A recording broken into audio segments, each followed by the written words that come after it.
what I learned from my brother.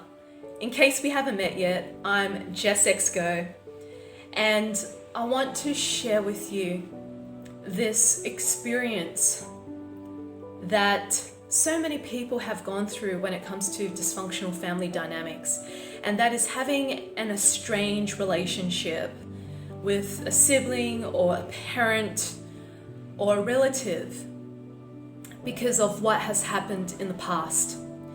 And I can definitely say that I have an estranged relationship with my brother, and it would have been the same if my dad was still alive. However, there were some nuggets of gold that I've learned from that relationship. I haven't been in contact with my brother for almost 3 years, and we've had our ups and downs. There was a lot of clashes and arguments, and there was a lot of things we didn't agree on or see from eye to eye. We were completely different people. He is someone that works in the banking industry, earning multi-six-figure salary income. He has bought his own home with his wife, and they have 2 children, and his world is just his wife and his children. That's it. He doesn't see people beyond that. And you could say this is a classic scenario of the average Joe Blow in today's society. Whereas with me, I am an independent, self-sufficient, single businesswoman, coach and detox specialist. I invest a lot of money and energy back into my self-development and professional development. My purpose in life isn't to have a family and to live a 9-to-5 job. My purpose is to provide transformative experiences to humanity who have been deeply ingrained, indoctrinated and programmed with such trauma of all kinds and different levels of it, from religious abuse to domestic violence, emotional abuse, sexual abuse, and dysfunctional family dynamics. That is my passion. That is my calling in life. I don't really care about being a CEO of a corporation, earning millions of dollars for my company, and to have a certain amount in my salary. Yes, money is important, 100%. Without money, I'm not able to sustain my business and create more good in the world, and to support non-for-profit and charitable organizations that is doing such good work that I want my money and myself to be a part of. So I enjoy living in a highly holistic, conscious and healthy lifestyle. I'm not interested in having ownership of anything. I'm renting in my dream home. That gives me so much joy and space. I live by the beach. That upgrades my frequency. It grounds me. And yes, it would be nice to own a home one day, and I'm sure it will happen in divine timing, but that is not my priority. So when you have a sibling or a parent that sees things from a completely different perspective, they come from completely different worlds. And even though me and my brother were just 2 years apart, but we're so different in so many ways. I'm the eldest, and I understand why things didn't work out between us. There were one time where we had a conversation about it, and I thought things would improve from there, but it went back to square one. And I felt used and disposed along the way. I felt he only reached out to me if he needed something. He wasn't interested in building a relationship with me. He never invited me to his events. He stopped asking me to come over to his place. In fact, his wife doesn't even want me to be there. I never attended to his wedding. So there was a lot going on because I just didn't agree his choice in his wife. And that's a personal reason. Then we had an argument in Yamcha. I was so cut that he didn't tell me that he bought a home and he didn't want to invite me. That's really painful. I felt that I was a nobody to him. But in fact, we're blood related. And along the way, I've given him so much advice around property. And he didn't want to invite me to his home. That really hurt. I felt so used. I exploded because he was telling my mum off in Cantonese. Why did you tell her? And I started abusing him verbally. I blew up. I could not contain the betrayal and the anger that I was experiencing. And his wife gave me death stares and he was giving me attitude, and I walked off. I just didn't want to be there anymore. I didn't understand the point of coming to Yamcha once a month, which takes me a lot of time and energy just to get to that location, and not have a conversation with my brother, to not even build rapport with him, even if it was on a superficial level. I just didn't see the point of wasting my time and energy. And it has taken me quite a long time to process the pain. And I made a decision that I never want to see him again. And I'm pretty sure he feels the same way too, and his wife. My mum wanted us to come together, and I refuse because it doesn't feel right for me.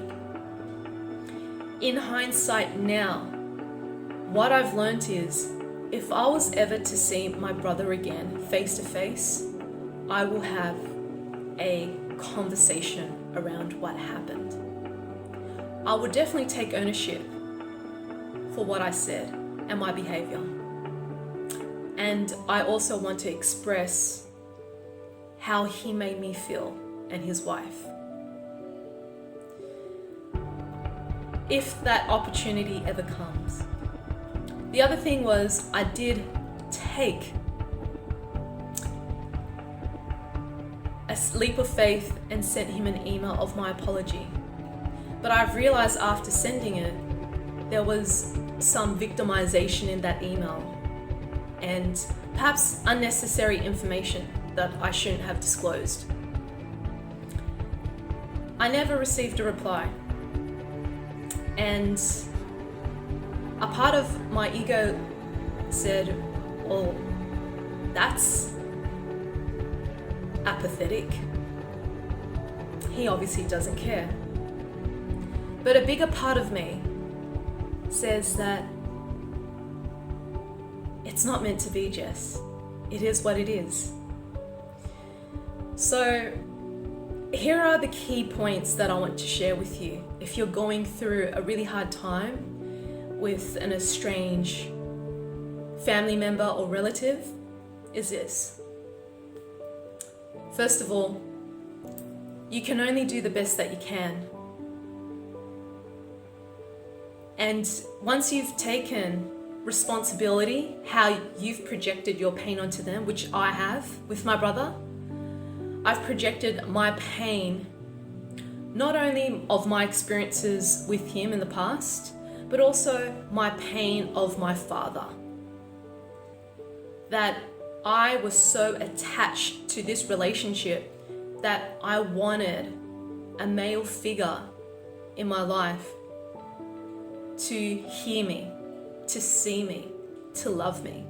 And I realized that wasn't healthy. So there was attachment around that. Number 2, expectations. Learn to let go of expectations of what a mother, a father, or a brother should be like. Because in the end, they're human too. And so are you. And so is me. I learned to let go of expectations of what a brother should be and stop comparing him to other people's siblings. Number 3, see things from a bird's eye view. I started to see things from different perspectives other than my own, because I'm limiting myself to my healing if I choose to see it from a victimized place. I need to understand where my brother's coming from. And I see that when he came into Yamcha, he was angry, shut down, and anxious, because I understand that he doesn't self-care. He is managing and looking after the kids. He's caught up in his own world. He hasn't done any form of self-development. He has different values. So I understand by seeing it from that perspective. And then once you see it from multiple perspectives, you choose which perspective is right for your soul's journey. Not from the victim's place, but from your consciousness. What will serve you the most? And when I say what, I'm talking about which perspective will serve you the most. And fourthly, is to make peace with that relationship. Even though I'm no longer in contact with my brother, but I've learned that I can make peace with it by accepting where it's at. That this is who he is, this is who I am. The relationship isn't going anywhere. And I've learned to accept that's okay. It's okay not to have a relationship with my brother. The benefits of that is I've learned to let go of expectations and projections onto him. I've learned to be humble and listen to my inner guidance, that I don't need to be rough and tough and aggressive with him. That's just my ego. That's just coming from a wounded place. I need to learn to be humble. And I've realized humility has got me so far in life. That's been a beautiful lesson. And the other lesson that I've learned from my estranged brother is it's okay that he doesn't want you as a sister, because I'm not going to spend and waste my time and energy in a relationship that is no longer working. I'd rather use that time and energy back into myself and give myself the love and respect that I deserve. I'd rather give it to someone else who would appreciate that love and respect that I give to them. And that gives me joy. So my love, if you are struggling to accept an estranged relationship with a family member or relative, or a friendship even. You might want to take on a journey with me to rebuild your self-worth from the inside out and discover how incredibly beautiful and magnificent you truly are. That you are not the trash, you are the treasure. So if you wish to take a deep dive in healing that pain and suffering and burden that's weighing you down, it's time for you to set yourself free. Click on the link below and you can learn more about my incredible online signature trauma recovery program, Rebuild Your Self-Worth, and you can access all of the goodies there. If this message has served you, please subscribe to my YouTube channel, give it a like or comment below, and share it with your loved ones who are in need of this now. May you be the light that's in your heart.